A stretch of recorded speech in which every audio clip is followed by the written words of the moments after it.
Ini ditaruh aja apa dipakai? Ditaruh aja.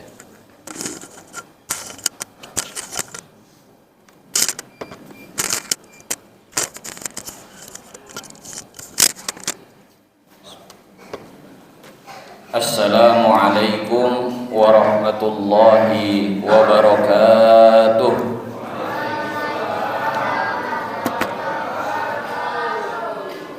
Sahurnya tadi udah kenyang, Pak? Tidurnya udah nyenyak? Waduh, tidurnya belum nyenyak. Habis ngaji, Pak, nanti langsung tidur lagi kayaknya. Hari libur kan hari ini, Pak? Ya. Alhamdulillahirabbil alamin wa bihi nasta'inu ala umurid dunya waddin wassalatu wassalamu ala asyrafil anbiya'i wal mursalin wa ala alihi wa sahbihi ajma'in.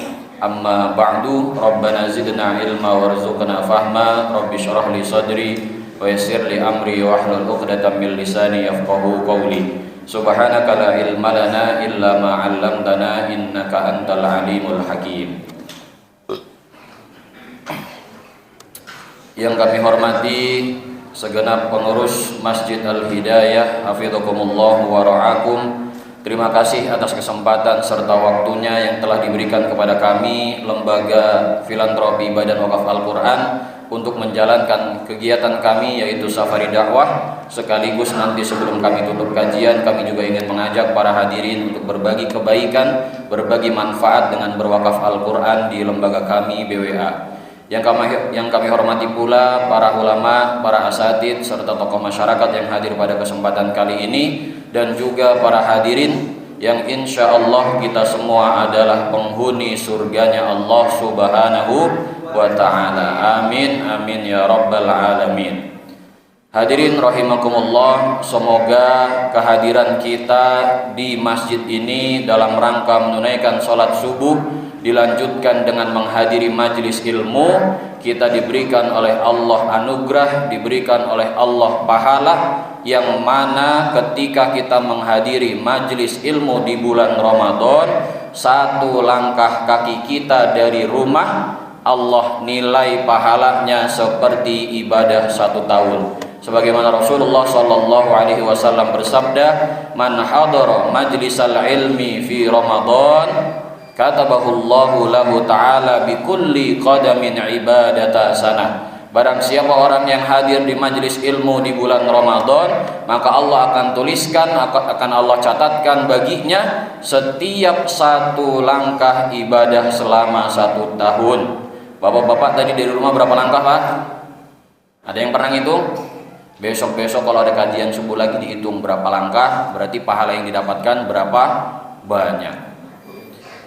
Hadirin hadanallahu wa iyyakum ajma'in. Ketika Allah Subhanahu wa ta'ala menurunkan agama Islam kepada Nabi Muhammad sallallahu alaihi wasallam, maka Allah memberikan kepada Rasul dan umatnya pedoman. Pedoman yang kita kenal hingga sampai saat ini Al-Quran, As-Sunnah An-Nabawiyah, ada juga ijma' dan qiyas. 4 pedoman inilah yang menjadi barometer kita, yang menjadi tuntunan dan pedoman kita dalam menjalankan amal-amal yang ada di dalam agama Islam. Karena di dalam 4 pedoman inilah kita menemukan berbagai macam perintah-perintah maupun larangan-larangan dari Allah Subhanahu wa ta'ala. Perintah agar kita mengerjakan dan melaksanakannya, dan larangan agar kita menjauhkan diri kita dan meninggalkan larangan yang telah Allah tetapkan. Dan kalau kita simpulkan, seluruh perintah Allah maupun larangannya akan kembali kepada 2 poin penting. Al-Imam An-Nawawi menyebutkan di dalam kitab Nasaihul Ibad, fa inna jami'a awamirillah tarji'u ila khoslataini. Sesungguhnya seluruh perintah-perintah Allah akan kembali kepada 2 poin penting. Yang pertama adalah at-ta'zimu lillah, pengagungan kepada Allah, dan yang kedua adalah asy-syafaqatu li khalqi, menebarkan kasih sayang kepada sesama makhluk ciptaannya Allah.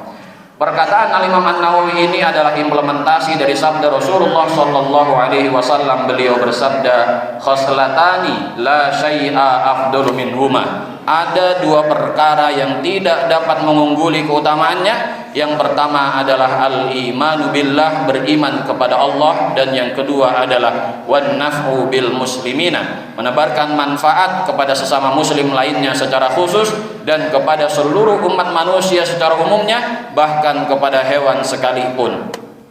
Maka ketika ada seorang manusia mengaku percaya, mengaku beriman akan adanya Tuhan yang Maha Esa, yaitu Allah, maka keimanannya adalah bukti bahwa ia sedang mengagungkan Tuhannya. Karena ketika dia menyadari bahwa seorang hamba, seorang manusia adalah makhluk yang lemah, maka ia membutuhkan pertolongan Allah, membutuhkan anugerah dan fadilah dari Allah sebagai Tuhan kita semua. Dan ketika ada orang juga, ketika dia memberikan manfaatnya, berbagi manfaat yang ia miliki dengan manusia lainnya, dengan sesama makhluk ciptaannya Allah, itu adalah tanda dan bukti bahwa ia sedang menebarkan kasih sayang kepada sesama makhluk ciptaannya Allah. Sebagai contoh, Allah memberikan kepada kita perintah wa aqimus sholata wa atuz zakata, dan dirikanlah salat serta tunaikanlah zakat.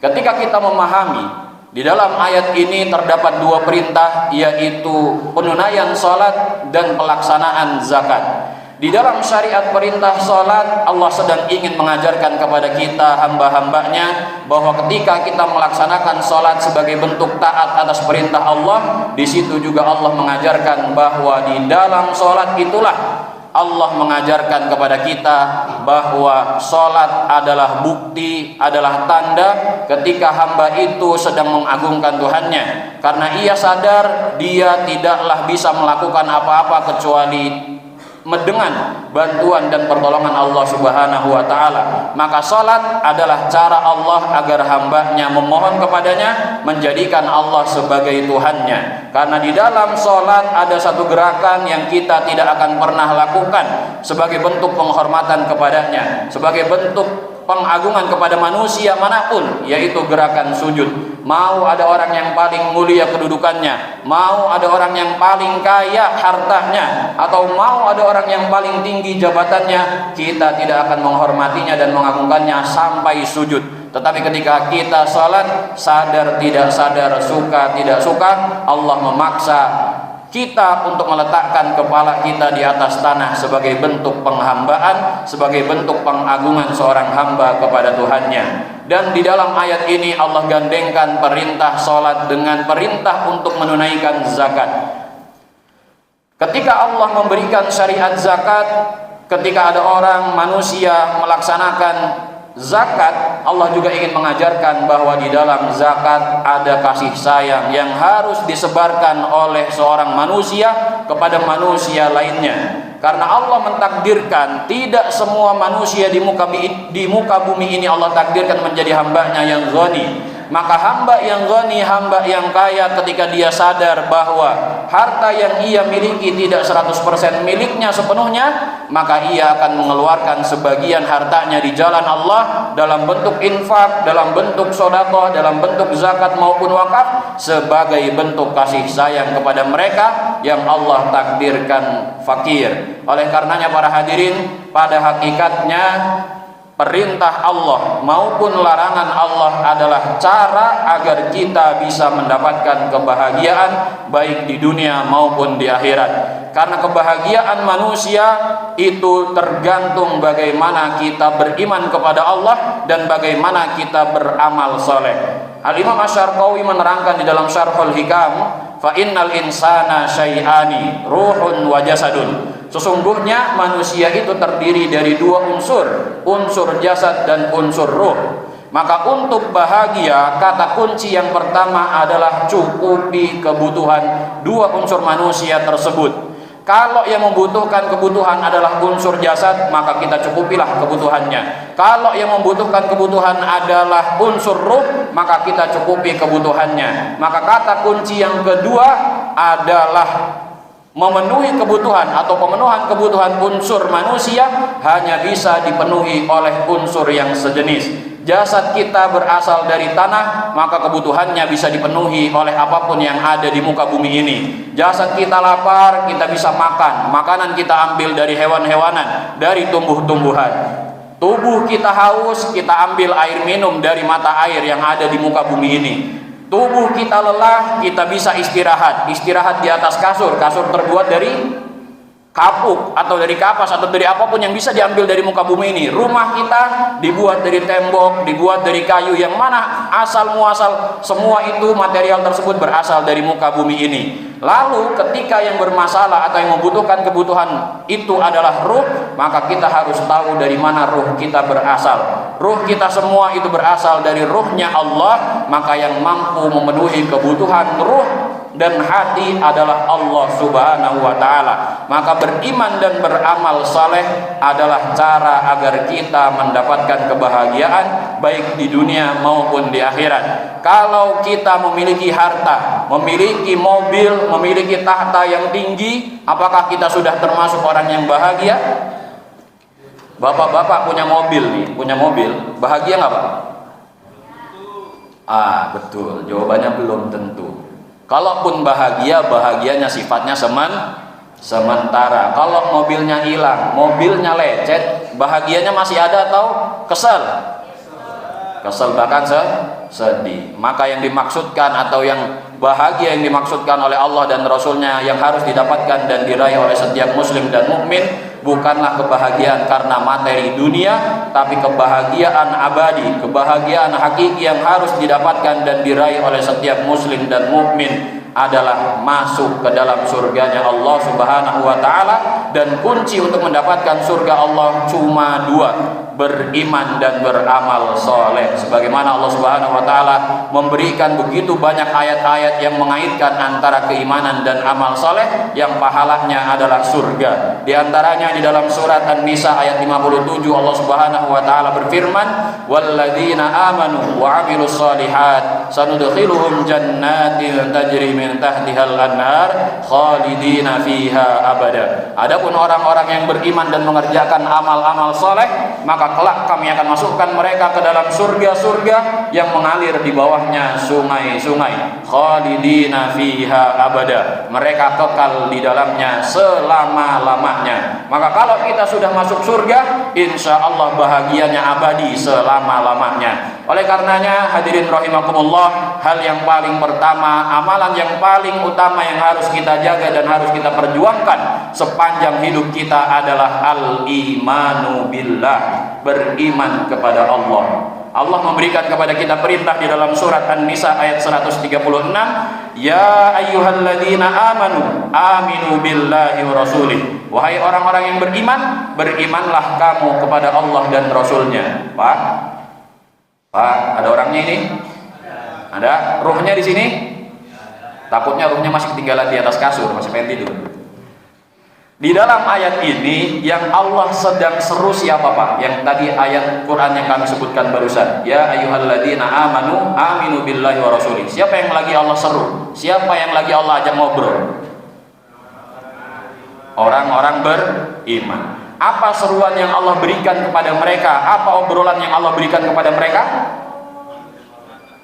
Berimanlah kamu kepada Allah dan Rasulnya. Di sini ada satu tadabbur ayat Quran yang harus kita pahami bersama. Mengapa Allah memberikan perintah, Allah memberikan obrolan untuk beriman kepadanya dan Rasulnya kepada orang-orang yang telah beriman kepada Allah dan Rasulnya?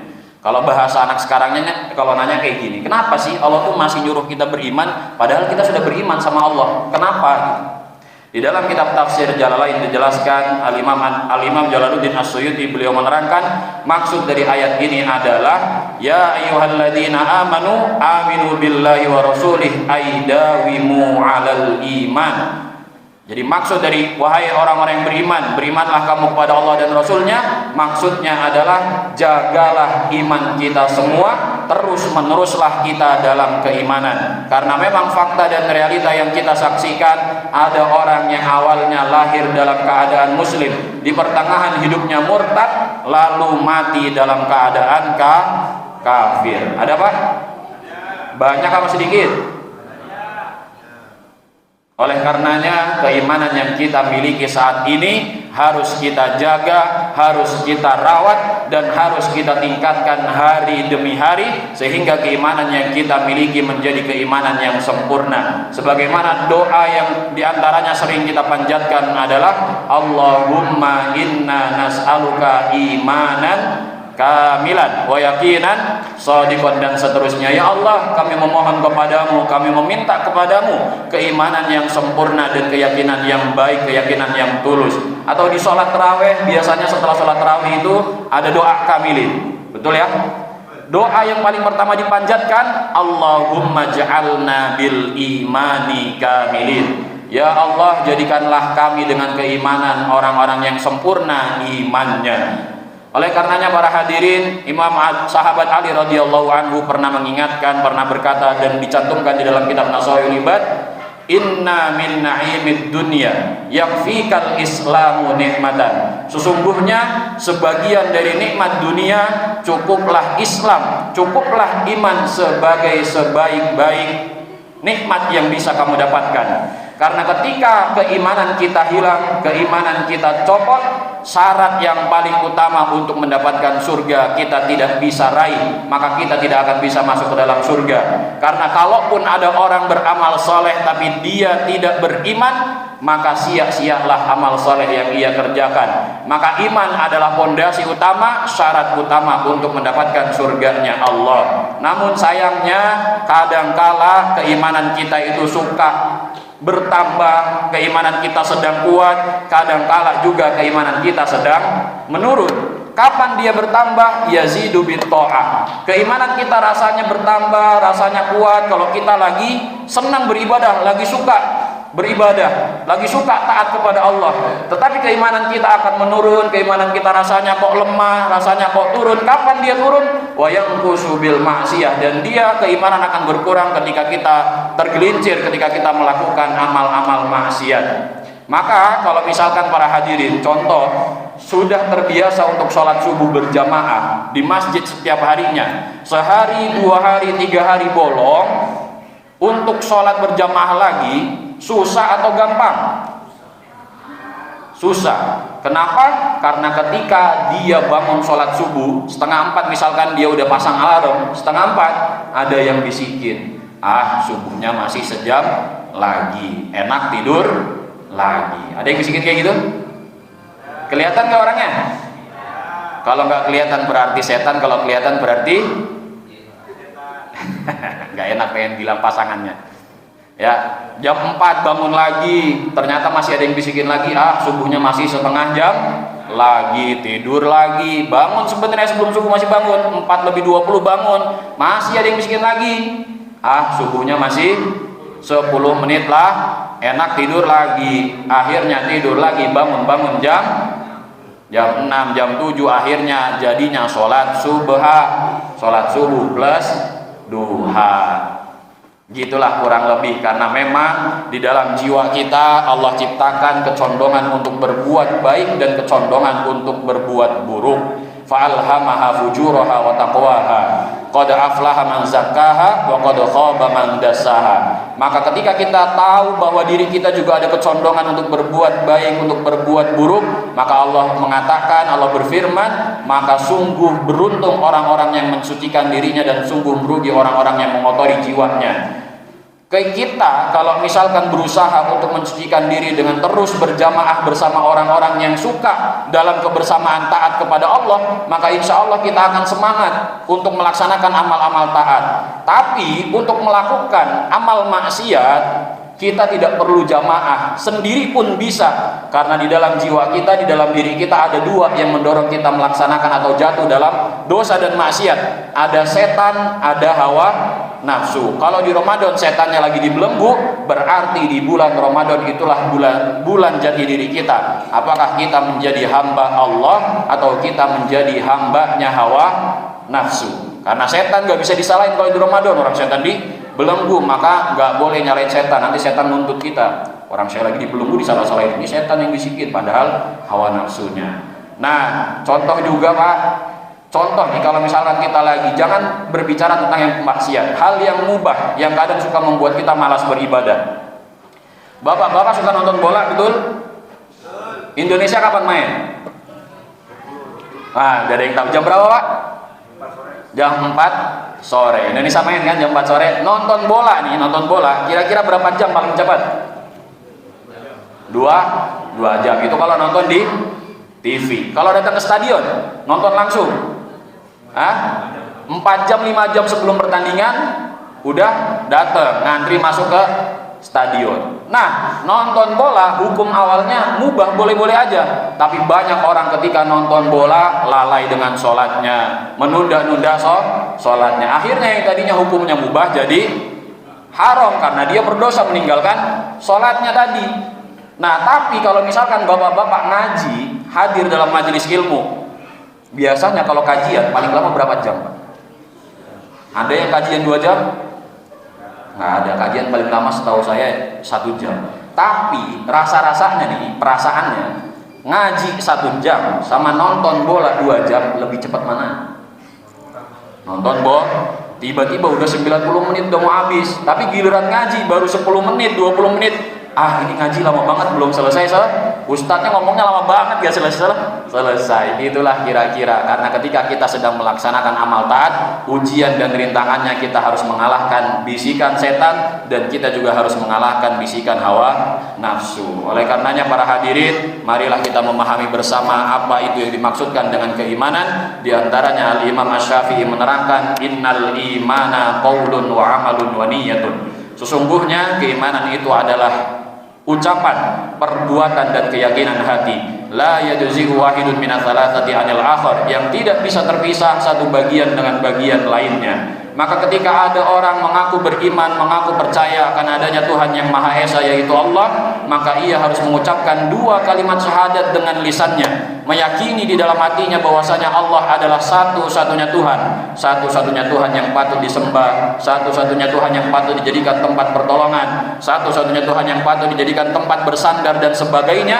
dan membuktikan keimanannya dengan amal-amal soleh yang ia kerjakan. Maka amal soleh adalah bukti dan tanda seberapa besar keimanan seseorang yang berada di dalam hatinya dan juga yang berada di dalam lisannya. Oleh karenanya, hal yang kedua, amalan yang kedua yang harus kita perjuangkan dan kita amalkan sepanjang hidup adalah beramal soleh, dan amal soleh sebagai syarat yang kedua untuk mendapatkan surganya Allah. Kalau kita beriman, oke, memang kita sudah mendapatkan kunci yang pertama. Tapi kalau kita tidak beramal soleh, masuk surganya nanti dulu, numpang dulu di neraka. Karena keimanan saja tidak cukup, maka untuk membantu kita agar bisa langsung masuk ke dalam surganya Allah adalah dengan beramal soleh. Amal soleh kita kurang, iman masih ada, masih selamat, penting masuk surga, tapi tadi numpang dulu masuk neraka. Nah, numpangnya memang mungkin sebentar, tapi rasanya lama.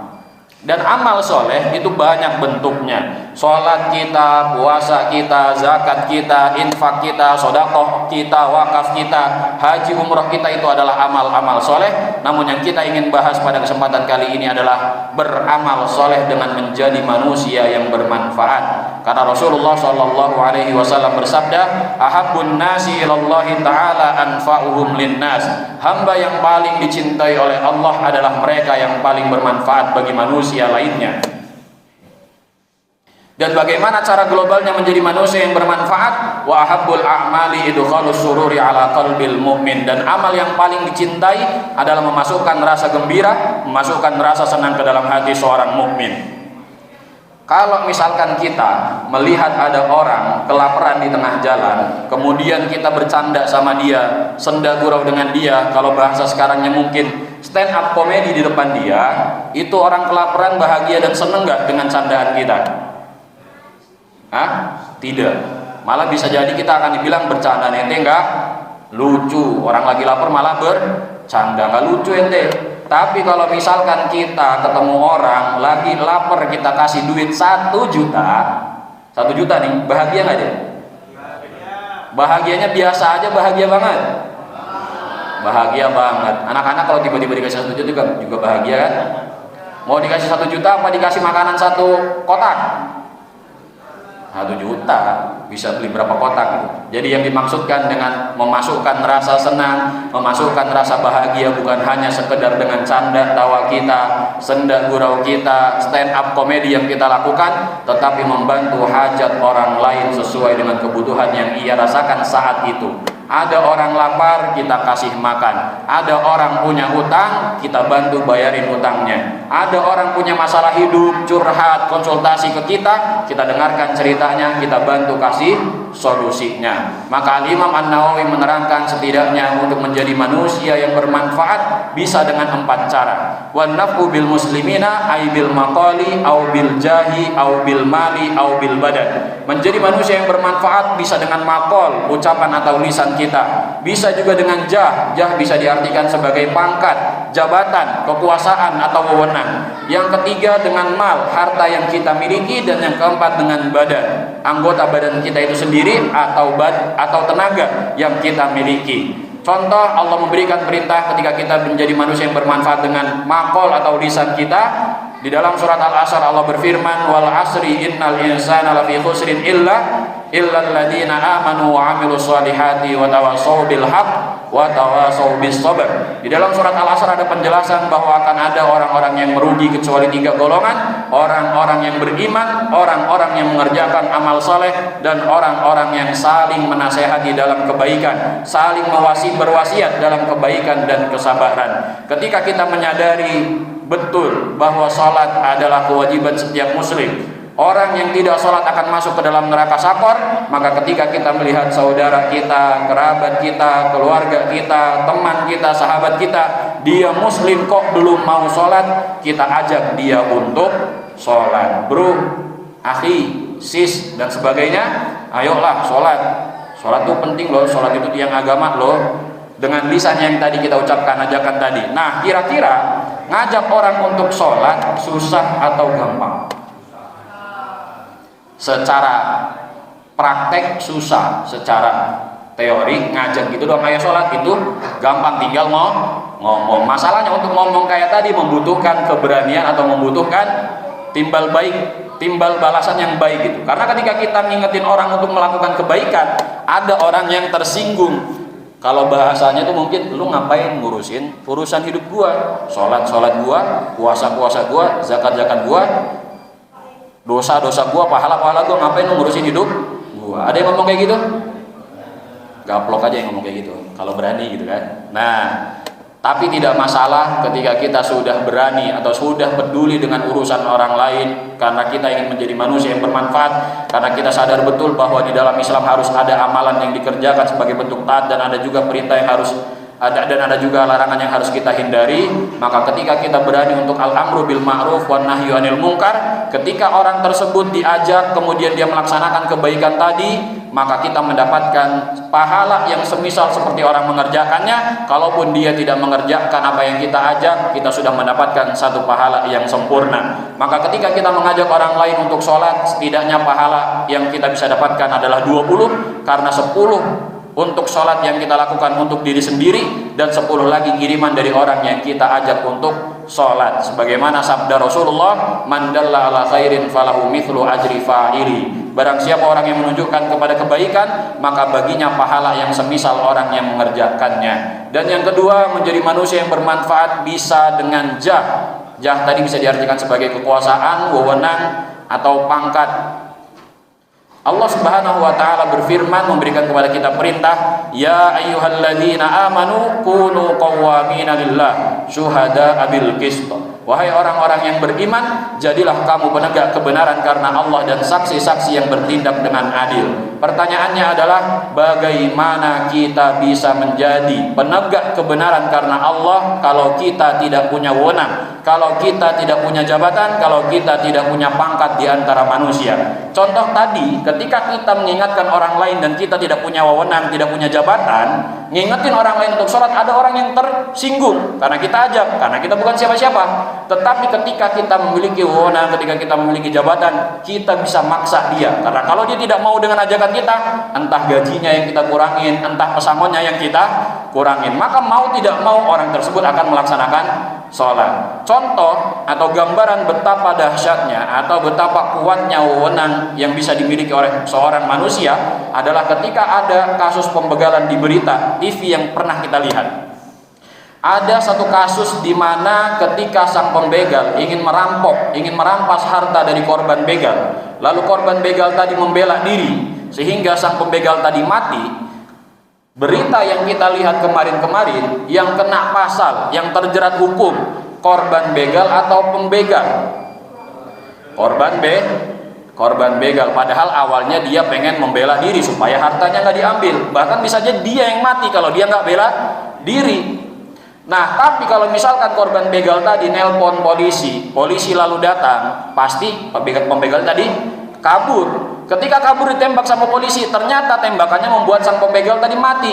Kira-kira polisinya bakalan kena hukum dan terjerat pasal nggak?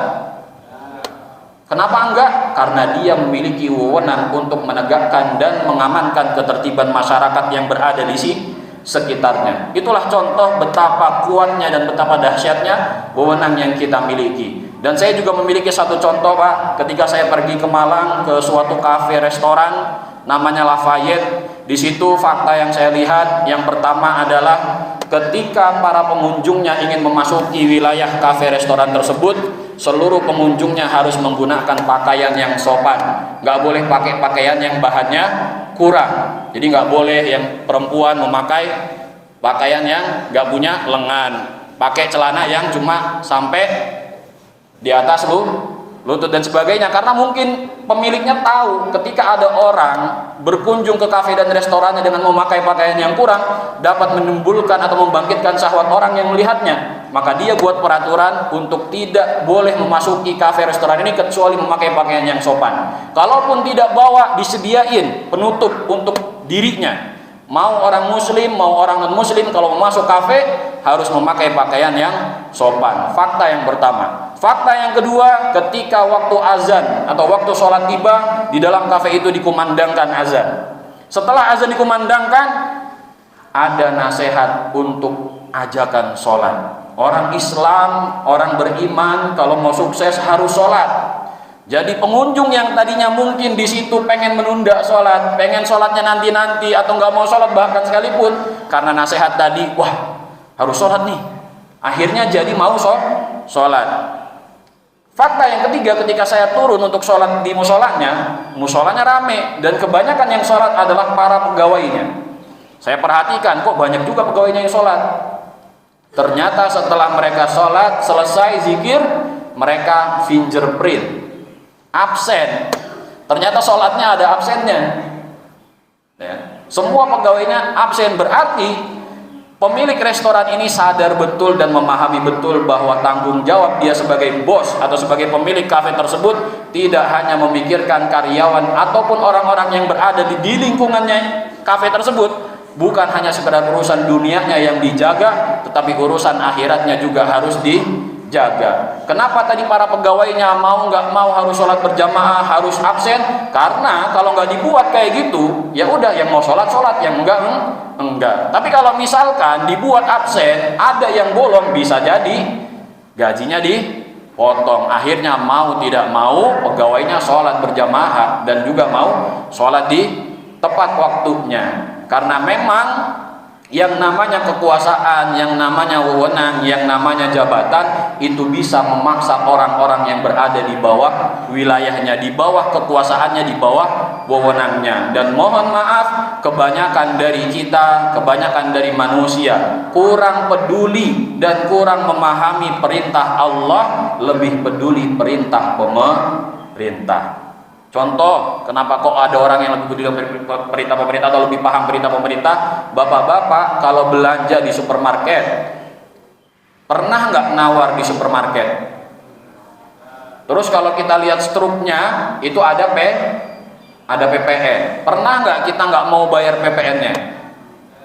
Mau 11%, mau 12%, mau nggak mau harus kita bayar karena sudah menjadi kebijakan dari pemerintah. Tapi kok ada orang muslim gak mau sholat? Karena bisa jadi dia tidak peduli dan kurang memahami perintah Allah dan tidak tahu akibat kalau dia tidak mau sholat.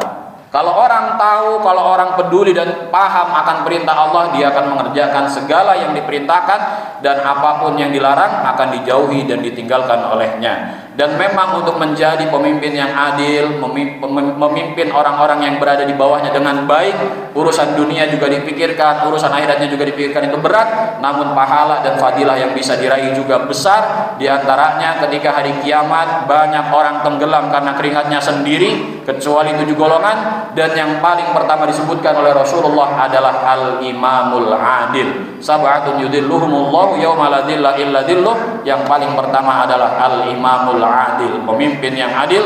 Mohon maaf, bukan para ulama, bukan para orang-orang soleh, tapi pemimpin yang adil. Dan cara menjadi manusia yang bermanfaat yang ketiga adalah bermanfaat dengan harta yang kita miliki. Allah berfirman, memberikan kepada kita perintah, ya ayyuhalladzina amanu anfiqu min Ya ayyuhalladzina amanu anfiqu min thayyibati ma kasabtum. Wahai orang-orang yang beriman, infakkanlah sebagian dari hasil usahamu yang baik-baik. Dari sinilah kita mendapatkan perintah dari Allah bahwa seorang muslim, seorang mukmin harus menginfakkan sebagian hartanya. Infak adalah bagaimana cara kita mentasarufkan harta yang dimiliki, memanage harta yang kita miliki. Di bawahnya terdapat nafkah kepada keluarga, di bawahnya terdapat zakat, di bawahnya terdapat sedekah, di bawahnya terdapat wakaf.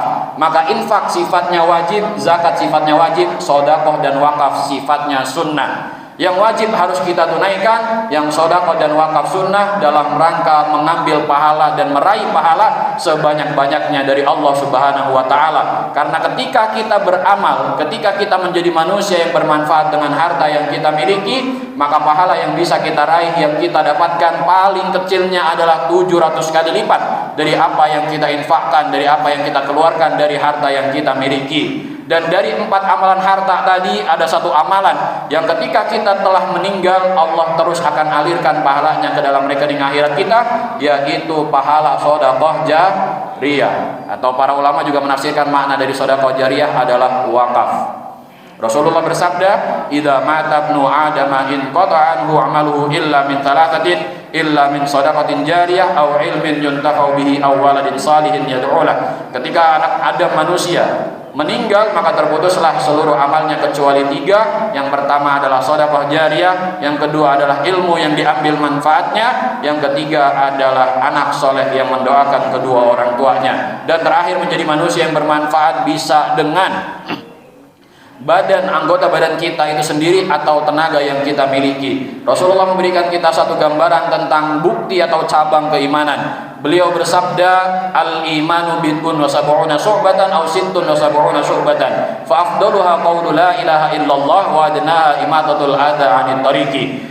Keimanan atau cabang keimanan itu ada 70 cabang lebih atau 60 cabang lebih. Yang paling utama dari bukti atau cabang keimanan adalah mengucapkan kalimat la ilaha illallah, dan yang paling rendahnya adalah menyingkirkan bahaya dari jalan. Kita ingin garis bawahi sabda Rasulullah, wa adnaha imatatul adha 'anit tariqi. Yang paling rendah dari cabang keimanan adalah menyingkirkan bahaya dari jalan. Kalau kita melihat ada batu di tengah jalan, lubang di tengah jalan, lalu kita singkirkan bahaya tersebut dengan menyingkirkan batu atau memberikan tanda awas ada lubang, itu berarti menandakan kita masih memiliki keimanan di dalam hati dan jiwa kita. Karena kita masih memiliki rasa peduli, kita memahami kalau ada orang pengguna jalan melewati jalan tersebut, bisa jadi dengan batu tadi atau lubang tadi dia kecelakaan. Dari kecelakaan itu badannya patah tulang atau luka, lecet, bahkan ada yang meninggal karena lubang tersebut atau batu tersebut. Maka ketika kita menyingkirkannya, kita telah menyelamatkan jiwa seorang manusia,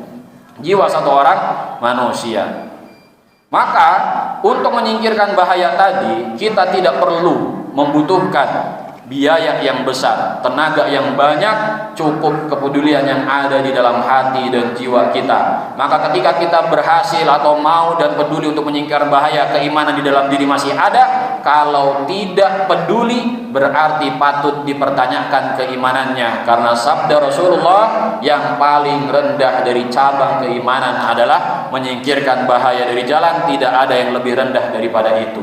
Dan Allah serta Rasulnya juga begitu banyak memberikan kaitan antara keimanan seseorang, kesempurnaan iman seorang hamba dengan bagaimana dia berinteraksi dengan manusia lainnya. Contohnya adalah Rasulullah bersabda, "Man kana yu'minu billahi wal yawmil akhir falyaqul khairan aw liyasmut falyukrim dhaifahu falyukrim jarahu." Barang siapa orang yang beriman kepada Allah dan juga hari akhir, maka hendaklah ia berkata dengan perkataan yang baik atau diam, muliakanlah tamunya, muliakanlah tetangganya. Di dalam hadis tersebut terdapat perintah agar kita beriman. Kalau kita beriman, maka buktikanlah keimanannya dengan berbicara yang baik, dengan memuliakan tamu atau tetangga kita. Karena ketika kita misalkan tadi berbicara dengan perkataan yang kotor, perkataan yang buruk, bisa jadi dengan lisan yang kita ucapkan tadi, kata-kata yang kita ucapkan tadi, orang lain sakit hati. Dan ketika orang lain sakit hati, kita berbuat zalim, dan zalim adalah perbuatan yang dilarang oleh Allah Subhanahu wa taala. Oleh karenanya para hadirin, mukmin yang baik, mukmin yang taat, tidak hanya hubungannya baik dengan Allah, tidak hanya ia jaga bagaimana ibadahnya ia kepada Allah, tetapi juga menjaga bagaimana hubungannya dengan manusia lainnya, bagaimana dia berinteraksi dengan makhluk-makhluk ciptaannya Allah Subhanahu wa taala. Hadirin rahimakumullah, sebelum kami menutup kajian pada pagi hari ini, izinkan kami untuk menampilkan dan menayangkan video yang menggambarkan bagaimana distribusi wakaf Al-Quran kami salurkan ke daerah 3T kami sebutnya, terpelosok, terpencil, dan terluar. Tafadhol.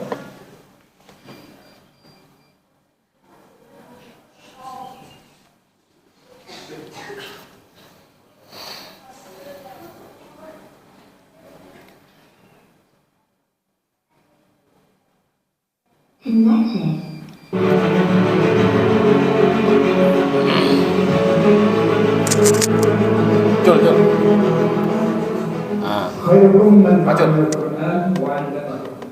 Sebaik-baik kalian adalah orang-orang yang belajar Al-Quran dan mengajarkannya.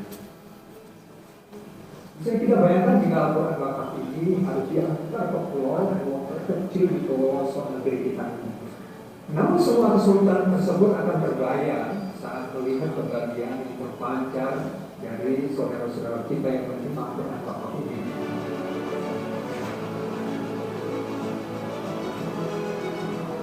Tidak semua rumah muslim itu di pelosok tersedia Al-Quran. Kita lagi banyak Al-Quran yang keadaannya sudah rusak dan tidak layak digunakan di masjid-masjid pelosok negeri kita ini. Tentunya kondisi ini akan menghambat proses belajar dan mengajar Al-Quran di sana.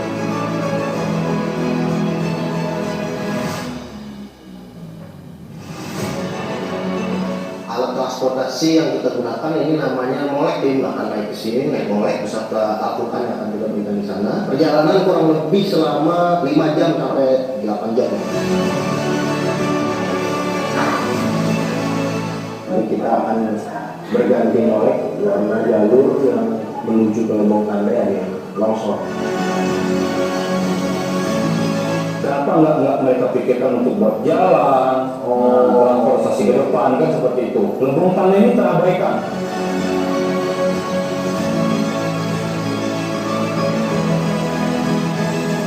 Salah bapak semua bisa melihat inilah kondisi jalan yang tim lewati untuk menuju ke Kecamatan Timbu, membagikan 240 Al-Quran untuk masyarakat muslim yang ada di sana.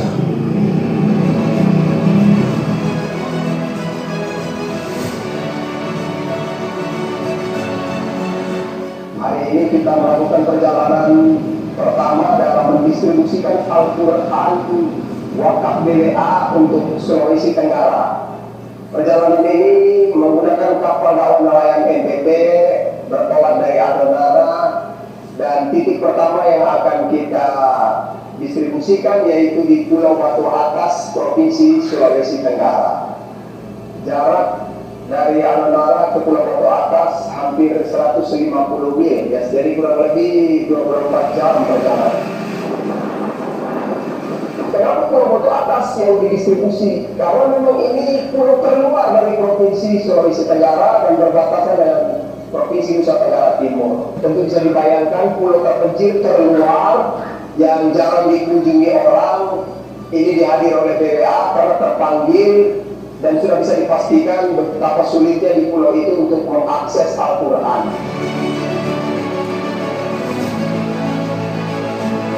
Para wakil yang dirahmati Allah Subhanahu wa taala dimanapun berada, insyaallah kita akan melakukan distribusi Al-Quran untuk daerah pedalaman Sanggau. Nah, insyaallah kita pada pagi hari ini akan melakukan distribusi di daerah Belangin 1 yang ada di seberang sana, Belangin 2 dan Belangin 3. Mereka itu harus menempuh perjalanan yang sangat panjang bila mana ingin mendapatkan satu mushaf Al-Quran.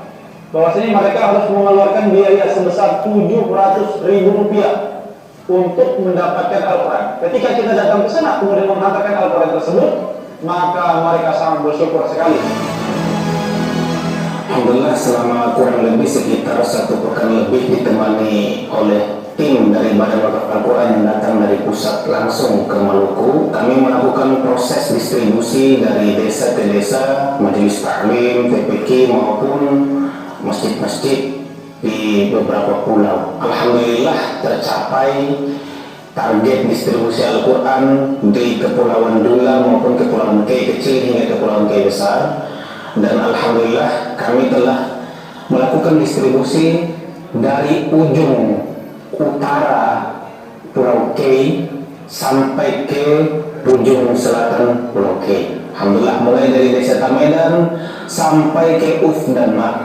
Alhamdulillah semuanya telah terdistribusi, bukan hanya desa-desa muslim tapi desa-desa yang campur di mana di situ terdapat kaum muslimin minoritas. Alhamdulillah kami juga bisa masuk dan kemudian mendistribusikan Al-Quran. Semoga amal ibadah ini menjadi pahala di sisi Allah Subhanahu wa taala teruntuk Bapak Ibu sekalian maupun keluarga, sanak famili, orang tua yang diwakafkan atas nama mereka. Mudah-mudahan pahala ini menjadi pahala jariah yang terus-menerus mengalir sampai hari kiamat kelak yang insya Allah ini bisa dinikmati juga oleh kaum muslimin khususnya wilayah pesisir timur.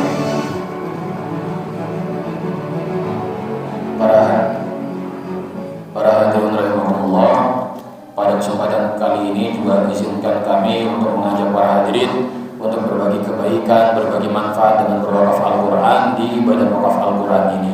Bagaimana cara dan mekanismenya?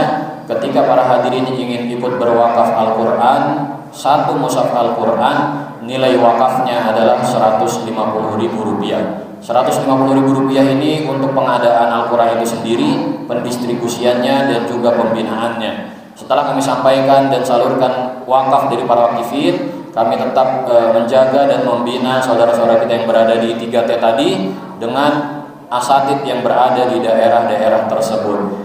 Dan para hadirin yang memang ditakdirkan oleh Allah memiliki kelebihan harta yang lebih, kami juga ingin mengajak para hadirin untuk berinvestasi wakaf yang lebih besar lagi dengan sistem lelang dan paket, yaitu ketika para hadirin ingin berwakaf sebanyak 10 mushaf Al-Quran, maka nilai wakafnya adalah Rp1.500.000. Ketika para hadirin ingin berwakaf 20 mushaf Al-Quran, nilai wakafnya adalah Rp3 juta. 50 mushaf Al-Quran nilai wakafnya Rp7.500.000 dan 100 mushaf Al-Quran nilai wakafnya adalah Rp15 juta.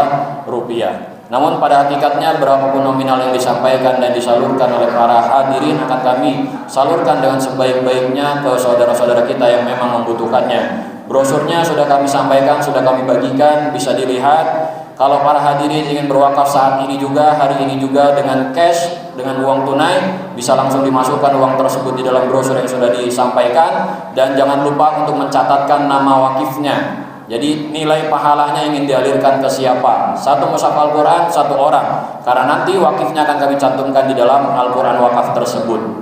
Nah, kalaupun para hadirin tidak mau atau belum mau ingin berwakaf pada hari ini, bisa juga berwakaf melalui transfer rekening. Nomor rekeningnya sudah tertera juga di dalam brosur tersebut. Tapi jangan lupa untuk konfirmasi di nomor yang telah tertera di dalam brosur tersebut, supaya kami tahu uang wakaf ini berasal dari siapa dan atas nama siapa wakaf ini disampaikan pahalanya. Para hadirin, terima kasih atas kebersamaannya, waktu yang telah diberikan kepada kami. Barakallahu fi ahlika wa milika. Semoga wakaf yang disalurkan dan dinaikkan oleh para hadirin dibalas sebanyak-banyaknya dan sebaik-baiknya oleh Allah Subhanahu wa taala.